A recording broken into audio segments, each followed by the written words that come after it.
Hello everyone, मैं रोली वर्मा राजकिशोरी देवी के YouTube channel में आप सभी का स्वागत करती हूँ। आज हम लोग अपने पेपर नंबर HI का डीएड का पेपर नंबर 4 यूनिट नंबर 4 का टॉपिक है आपका मेमोरी यानी स्मृति। आज हम लोग इसके बारे में पढ़ेंगे और इससे रिलेटेड क्वेश्चंस को डिस्कस करेंगे। आइए हम लोग स्टार्ट करते हैं।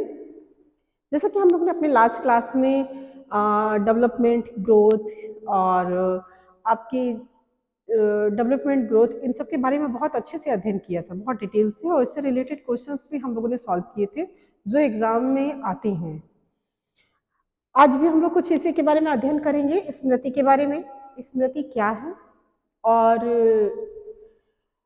स्मृति का क्या रिलेशन है हमारी लाइफ से, क्या मतलब होता है, स्मृति बच्चों के लिए कितनी जरूरी है। स्मृति अर्थात मेमोरी बच्चों के याददाश्त बढ़ाने की निम्नलिखित हम रणनीतियां अपनाते हैं। बहुत सारी रणनीतियां होती हैं कि जिससे हम बच्चों की जो मेमोरी पावर है उसको बढ़ा सकें। मेनली यहाँ हम बताना चाहेंगे आपको कि स्मृति दो प्रकार की होती है, एक शॉर्ट टर्म मेमोरी, एक long term memory. Short term memory और ऐसी होती है जो बहुत कम टाइम के लिए चीज़ें होती याद रख सकते हैं हम, जिसे उसे शॉर्ट टर्म मेमोरी कहते हैं। एक लॉन्ग टर्म मेमोरी होती है जिसे हम काफ़ी ज़्यादा समय तक याद रख सकें। शॉर्ट टर्म मेमोरी में जो होता है इसमें हम क्या चीज़ों को जैसे कुछ ऐसे घटनाएं होती हैं जो हमें अप्रिय होती हैं, जिन्हें हम भूलना चाहते हैं, वो कहीं ना कहीं हमारे शॉर्ट टर्म मेमोरी में जाके इकट्ठा हो जाती हैं। और चूंकि हम बुरी यादों को या हम कह सकते हैं बुरी दुर्घटनाओं को याद नहीं करना चाहते, वो भी एक शॉर्ट टर्म मेमोरी में रहती है।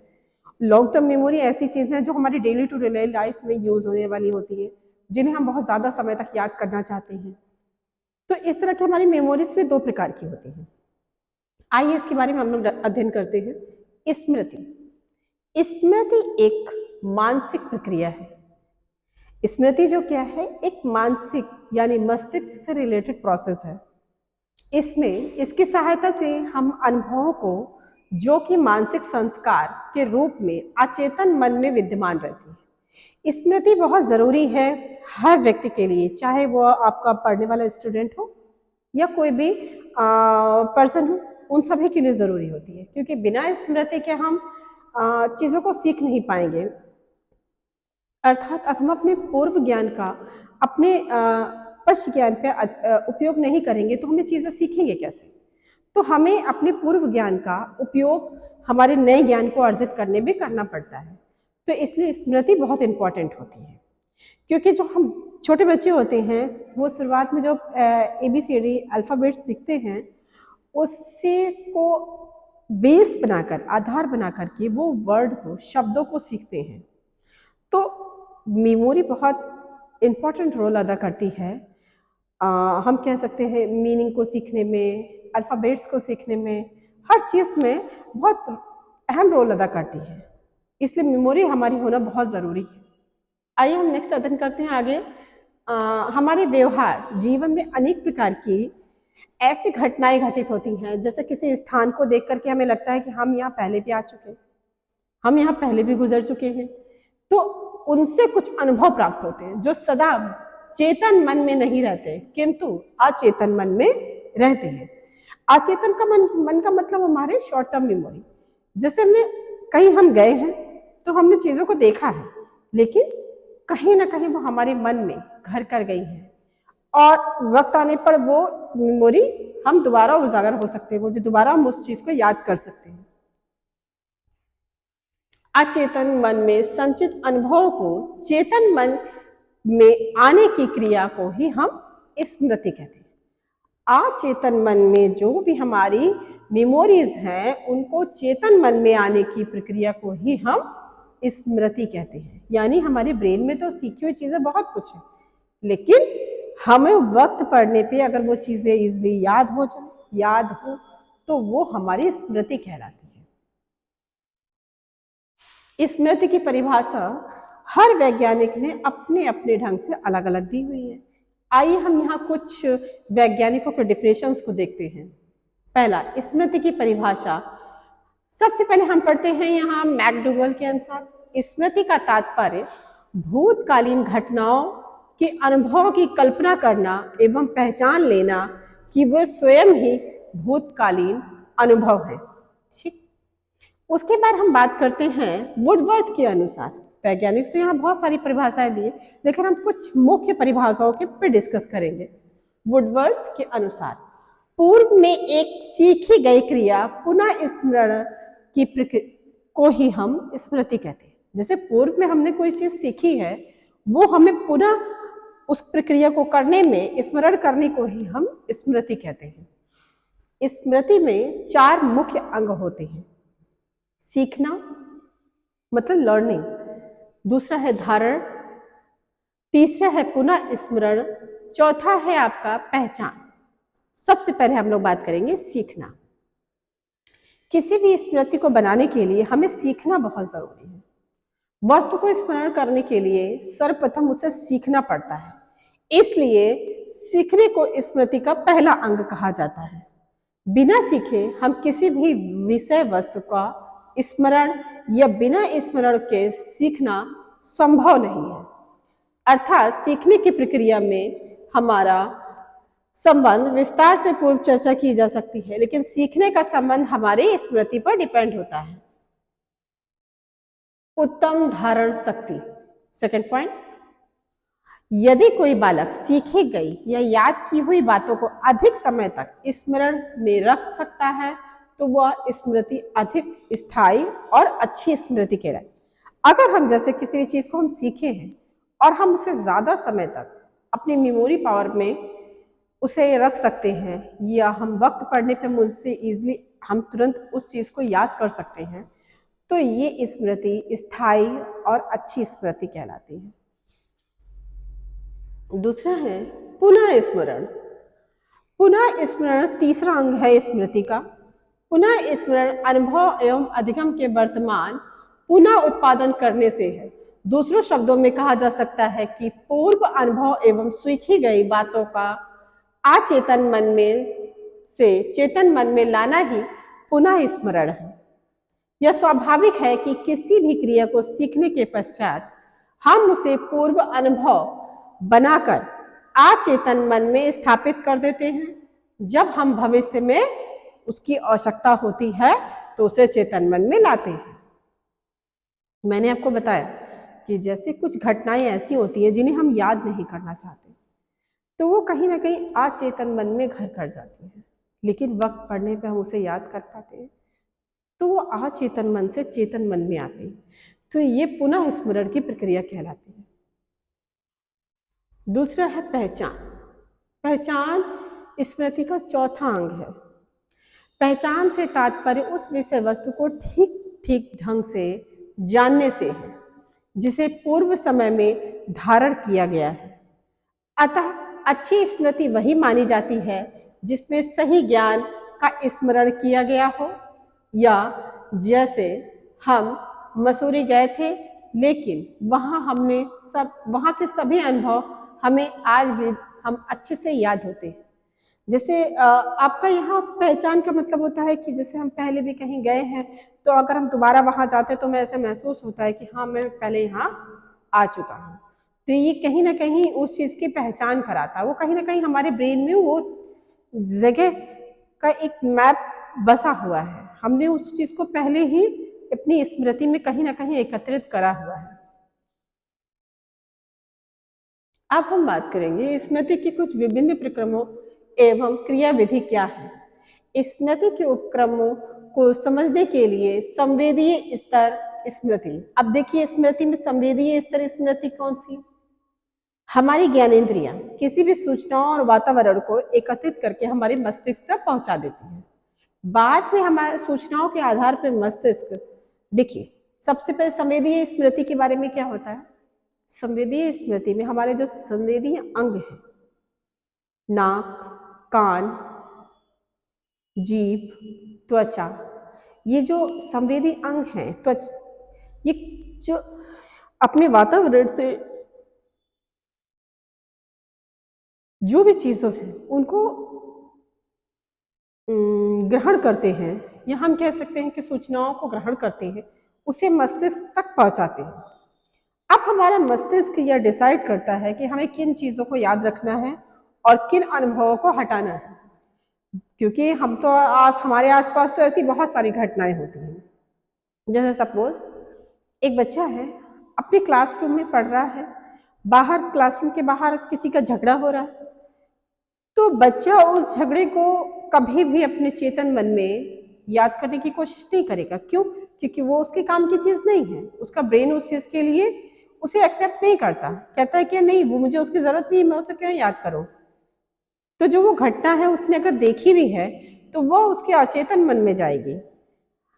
अर्थात हमारे आसपास वातावरण में बहुत सी ऐसी चीज़ें होती हैं जिनको हम देखते हैं, सुनते हैं, समझते हैं, अनुभव करते हैं, लेकिन हम सभी चीज़ों को अपने मस्तिष्क में, स्मृति में नहीं बसाते, क्योंकि हमारा ब्रेन हम ये डिसाइड करता है कि कौन सी चीज़ें हमारे उपयोग की हैं और कौन सी हमारे उपयोग की नहीं हैं। तो जो उपयोग की चीज़ें हैं हम केवल उन्हीं चीज़ों को एकत्रित करते हैं, अपनी स्मृति में बसाते हैं। आइए नेक्स्ट हम लोग पढ़ते हैं अल्पकालीन स्मृति। ज्ञानेंद्रियों द्वारा प्राप्त सूचनाएं जब हमारे ध्यान में आती हैं तो वो अल्पकालीन स्मृति का भाग बन जाती है। जैसे मैंने कहा नहीं, अभी हमने हमारे आसपास बहुत सारी ऐसी प्रतिक्रियाएं होती हैं जिनको हम अनुभव करते हैं और हमारे ब्रेन उसे सुनता है या समझता है, एकत्रित होता है, हमारे ब्रेन की मेमोरी में एकत्रित होता है। लेकिन ज़रूरी नहीं है कि वो आगे भी उतनी ही हमेशा के लिए बसा हो। अल्पकालीन स्मृति में क्या होता है, हमारा ब्रेन उसे एक शॉर्ट टर्म मेमोरी की तरह ही एकत्रित करता है और आवश्यकता ना होने पर, अगर हमारे ब्रेन को ये पता होता है कि मुझे इस चीज़ की आवश्यकता नहीं है, तो उसे ज़्यादा समय तक सेफ नहीं रखता, रिमूव कर देता है। एक समय पर हम उसे भूल जाते हैं।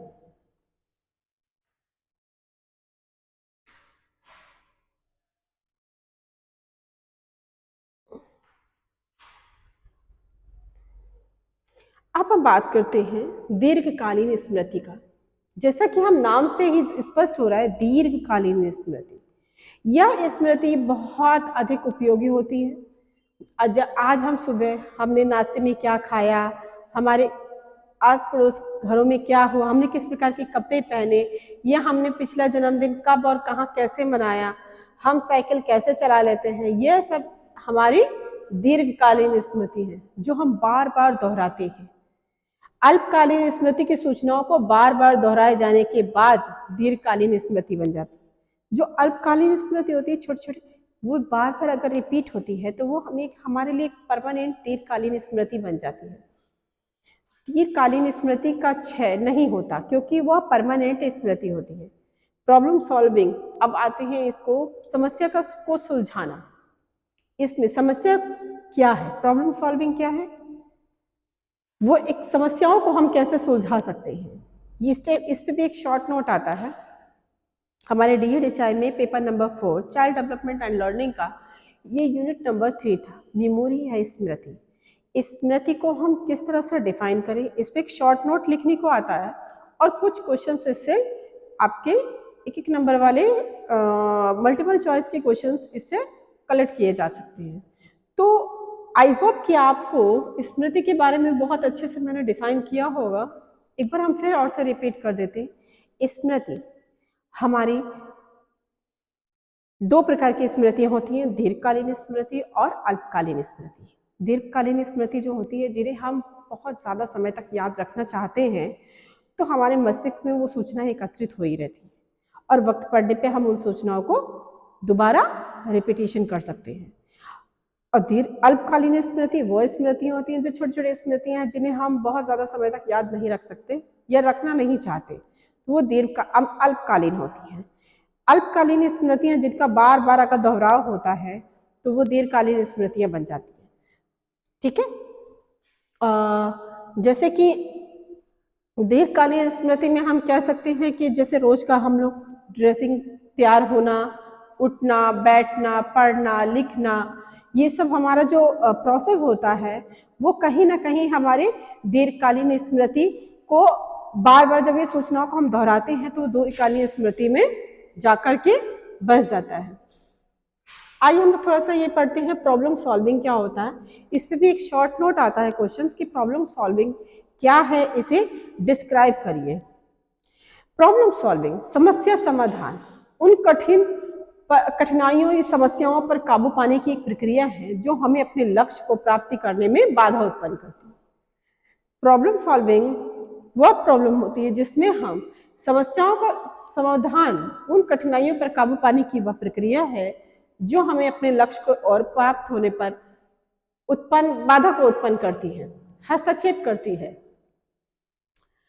प्रभावी समस्या समाधान व्यवहार में कदम, पहला कौन कौन से समस्या आती हैं? जागरूकता, दूसरा समस्या की समझ, हम समझ नहीं पाएंगे तो हम समस्या को सॉल्व नहीं कर पाएंगे।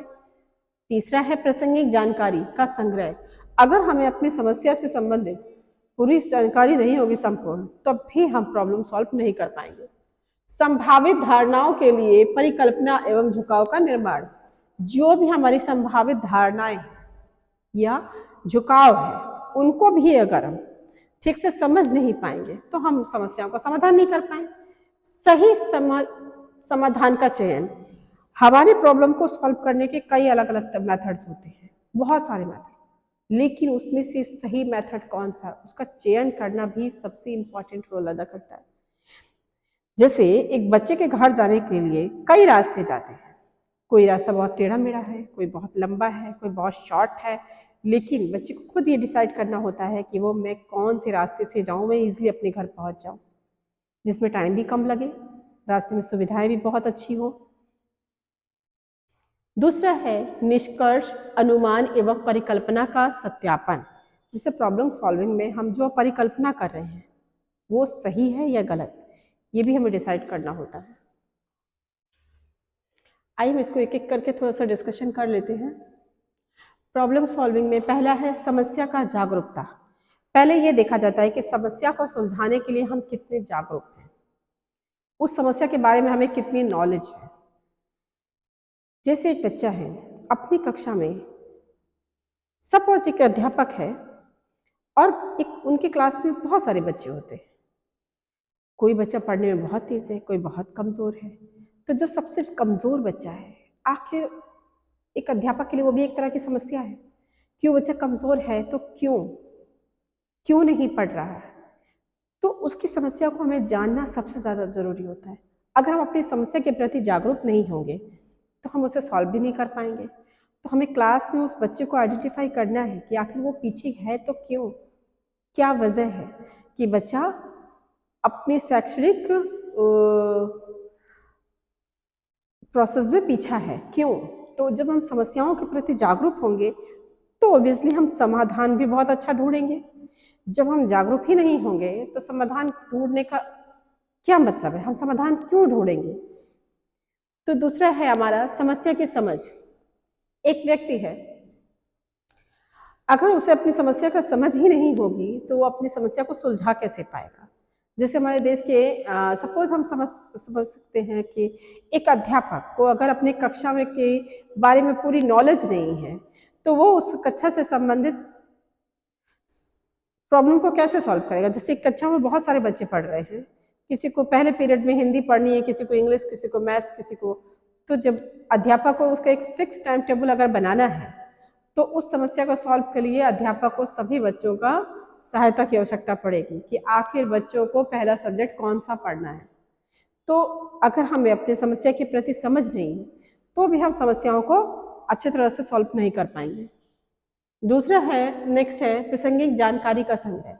समस्या से संबंधित सभी जानकारियों को एकत्रित करना कि कहाँ कहाँ समस्याएं आ रही हैं, ये बहुत इंपॉर्टेंट होता है। संभावित धारणाओं के लिए परिकल्पना का झुकाव, आखिर जो हमने धारणाएं बनाई हैं कि इससे इस मेथड से हमारी प्रॉब्लम सॉल्व हो सकती है, तो उसके प्रति में झुकाव होना चाहिए कि हमें ट्राई तो करना चाहिए अपनी प्रॉब्लम को सॉल्व करने के लिए। दूसरा है सही समस्या का चयन। जब तक हम समस्या की सही जड़ को नहीं जानेंगे कि अच्छा प्रॉब्लम है किस कारण, तब तक हम उसे सॉल्व नहीं कर सकते। दूसरा है निष्कर्ष, अनुमान एवं परिकल्पना।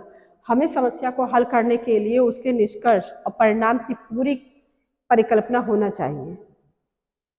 आइए अब हम लोग इससे संबंधित कुछ क्वेश्चंस को हल करेंगे।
हम लोग अध्ययन करेंगे कि इससे रिलेटेड हम लोग कुछ क्वेश्चंस को सॉल्व करेंगे कि स्मृति में कौन कौन से क्वेश्चंस हो सकते हैं।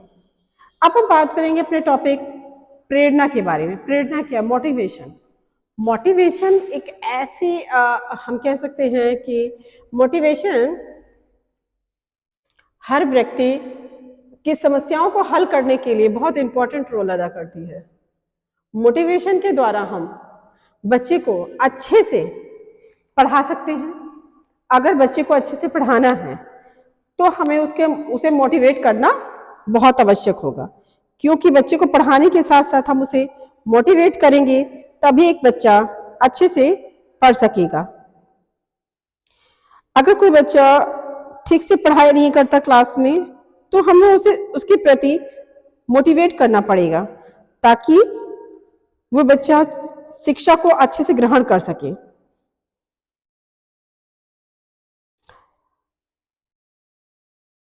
मोटिवेशन वह टेक्निक है जिसके द्वारा हम एक बच्चे को अच्छे से किसी भी कार्य को करने के लिए मोटिवेट कर सकते हैं। अगर व्यक्ति किसी कार्य के प्रति मोटिवेट नहीं है तो भी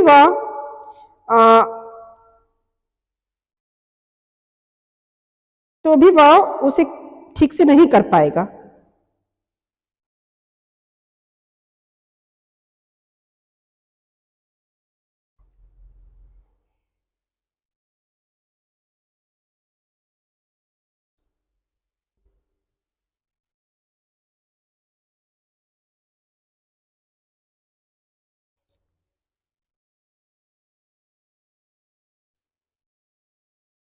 मोटिवेशन वह टेक्निक है जिसके द्वारा हम बच्चों को उनके सीखे गए क्रियाओं को अधिक से अधिक बता सकते हैं। जैसे अगर कोई बच्चा है वो उस कार्य को करने के प्रति प्रेरित ही नहीं है, उस कार्य को करना ही नहीं चाहता है, तो हम उसे प्रेरित नहीं कर सकते कि वो कार्य करे।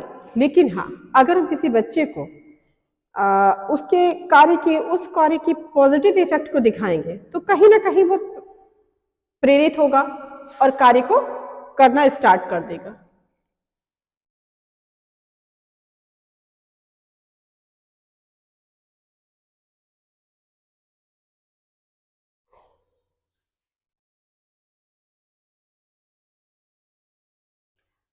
आइए हम लोग इसको डिस्कस करते हैं। डेफिनेशन ऑफ मोटिवेशन क्या है? यदि यह व्यक्ति की एक अवस्थाओं को, एक निश्चित व्यवहार को, निश्चित उद्देश्यों को प्राप्त करने के लिए होती है।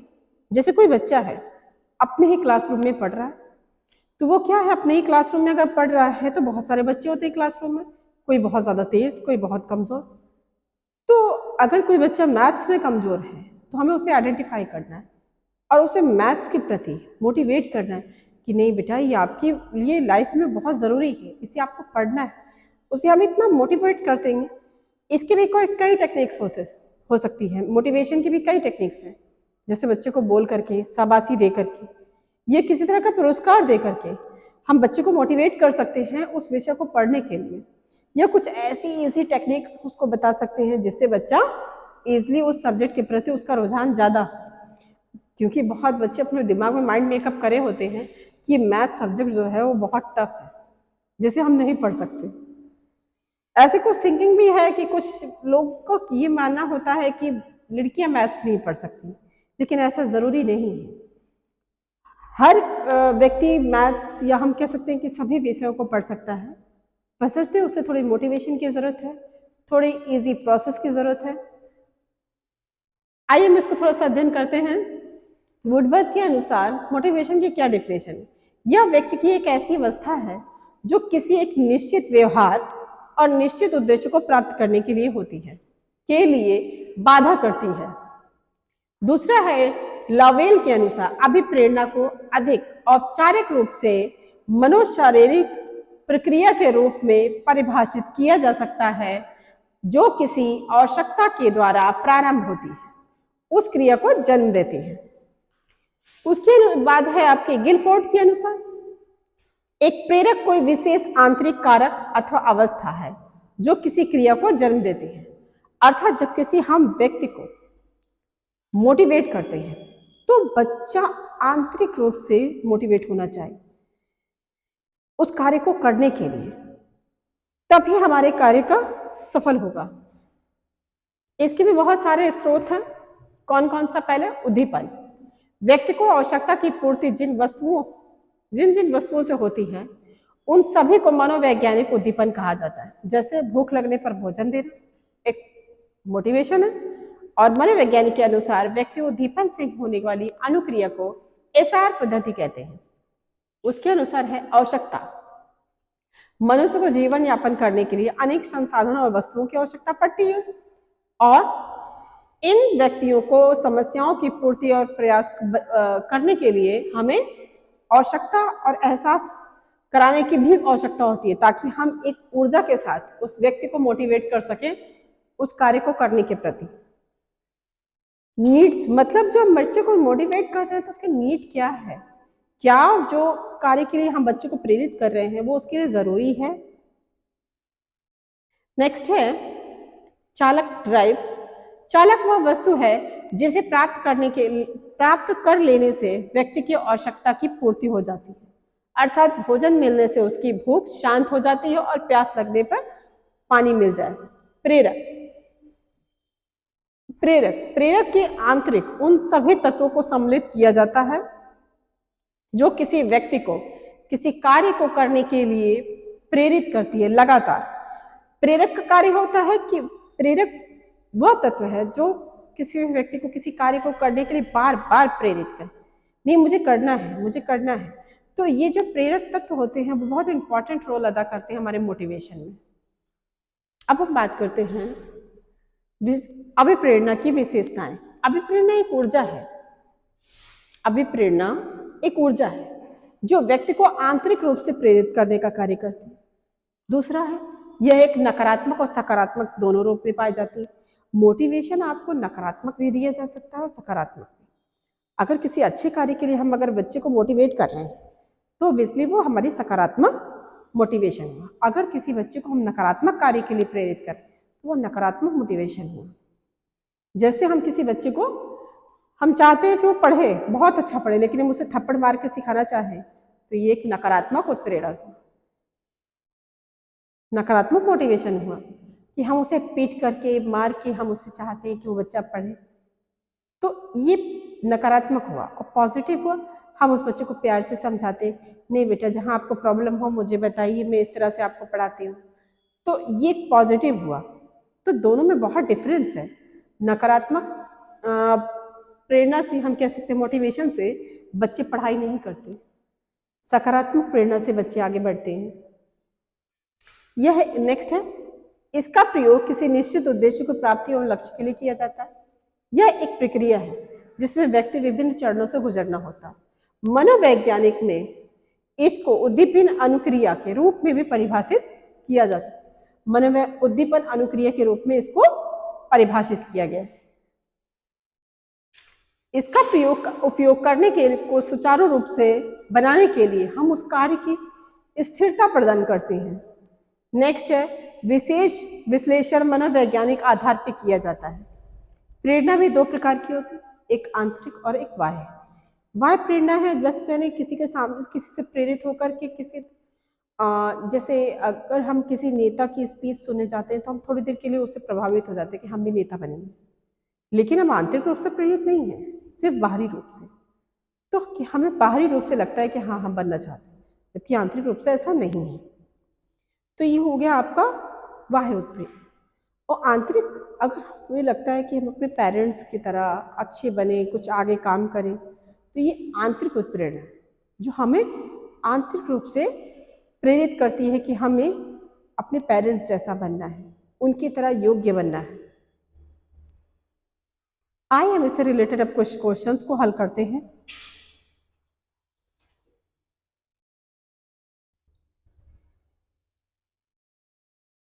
पहला, प्रेरणा का मुख्य उद्देश्य क्या होता है? ऑप्शन नंबर ए समय प्रबंधन, लक्ष्य प्राप्ति, तनाव बढ़ाना, ऑप्शन नंबर डी स्वास्थ्य, शारीरिक स्वास्थ्य। प्रेरणा का मुख्य उद्देश्य होता है लक्ष्य की प्राप्ति। क्वेश्चन नंबर सेकंड, प्रेरणा का मुख्य प्रकार कौन सा है? आंतरिक और बाह्य, सामाजिक और सांस्कृतिक, नैतिक और अनैतिक, व्यक्तिगत और सामूहिक। सबसे ज्यादा प्रेरणा का मुख्य प्रकार है आंतरिक और बाह्य। नेक्स्ट है, मस्लो की आवश्यकताओं के पदानुसार सबसे बुनियादी आवश्यकता क्या है? आत्मसिद्धि, सुरक्षा, शारीरिक आवश्यकता, सम्मान। मस्लो के अनुसार सबसे ज्यादा आवश्यकताओं के पदानुसार सबसे बुनियादी आवश्यकता है सम्मान। Option number D. Question number 4, वाह्य प्रेरणा का उदाहरण क्या है? ऑप्शन नंबर ए आत्मसंतुष्टि, ऑप्शन नंबर बी पुरस्कार प्राप्त करना, ऑप्शन नंबर सी व्यक्तिगत लक्ष्य और ऑप्शन नंबर डी ध्यान केंद्रित करना।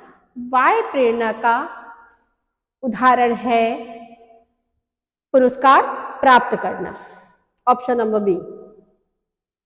क्वेश्चन नंबर 5, कौन सी प्रक्रिया प्रेरणा को मजबूत करती है? ऑप्शन नंबर ए अनुशासन, ऑप्शन नंबर बी इनाम और सजा, ऑप्शन नंबर सी आलोचना, ऑप्शन नंबर डी प्रतियोगिता। कौन सी प्रक्रिया प्रेरणा को मजबूत बनाती है, करती है? अनुशासन, ऑप्शन नंबर ए इनाम और सजा अभिप्रेरणा को की प्रक्रिया को मजबूत बनाती है। Option number B is the right answer. Question number 6, स्वप्रेरणा का क्या अर्थ है? ऑप्शन नंबर ए दूसरों से प्रेरित होना, ऑप्शन नंबर बी अपने आप को प्रेरित करना, ऑप्शन नंबर सी शिक्षकों द्वारा प्रेरित होना, ऑप्शन नंबर डी सामाजिक प्रभाव। स्वप्रेरणा का अर्थ है अपने आप को प्रेरित करना, ऑप्शन नंबर बी। यहां इसमें सही होना चाहिए कि अपने आप को प्रेरित करना is a B is a right answer. Question number 7 next, प्रेरणा का कौन सा सिद्धांत आवश्यकताओं की प्राथमिकता पर आधारित है? मस्लो का सिद्धांत, ब्लूम का सिद्धांत, एडम्स का सिद्धांत और मैकग्रेगर का सिद्धांत। इसका सही आंसर होगा आपका मैकग्रेगर का सिद्धांत। प्रेरणा का चक्र, साइकिल ऑफ प्रेरणा का चक्र किसके से शुरू होता है? प्रेरणा का चक्र, ऑप्शन नंबर ए लक्ष्य, ऑप्शन नंबर बी आवश्यकता, ऑप्शन नंबर सी पुरस्कार और ऑप्शन नंबर डी प्रयास। प्रेरणा का चक्र किससे शुरू होता है? प्रयास से, option number D is the right answer.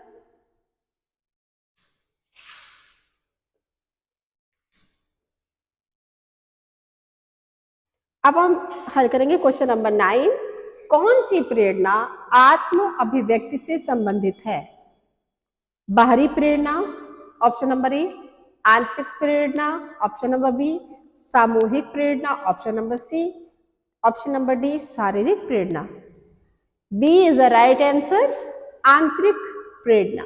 कौन सी प्रेरणा आत्म अभिव्यक्ति से संबंधित है? ऑप्शन नंबर बी आंतरिक प्रेरणा।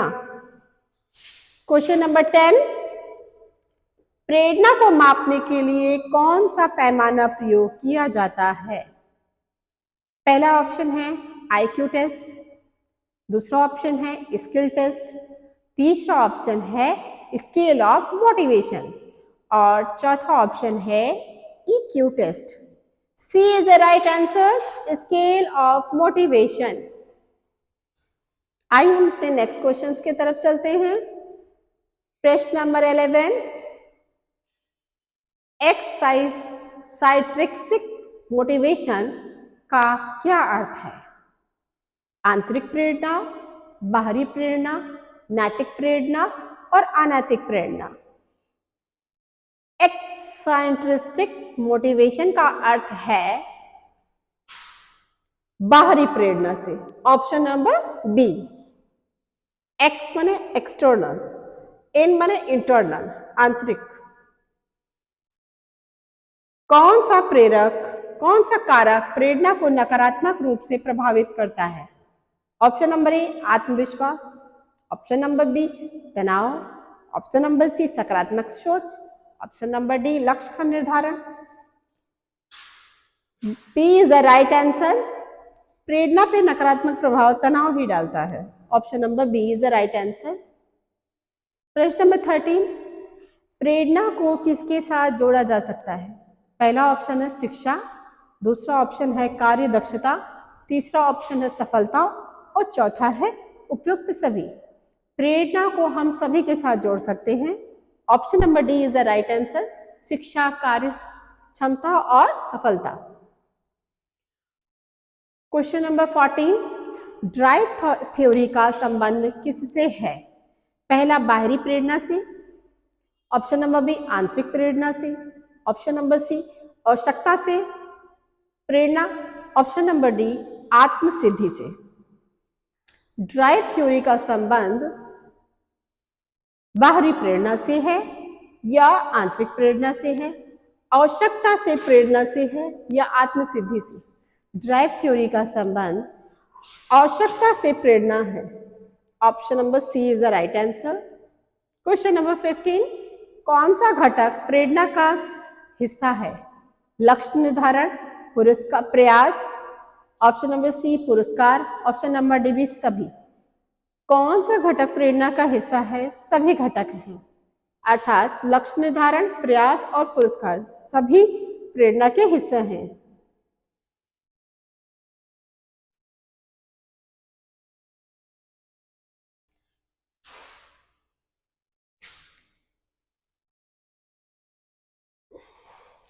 क्वेश्चन नंबर 16, सकारात्मक प्रेरणा का संबंध का मतलब क्या है? पहला एक सजा देना, दूसरा आलोचना करना, तीसरा इनाम देना और चौथा दूसरों पे निर्भर करना।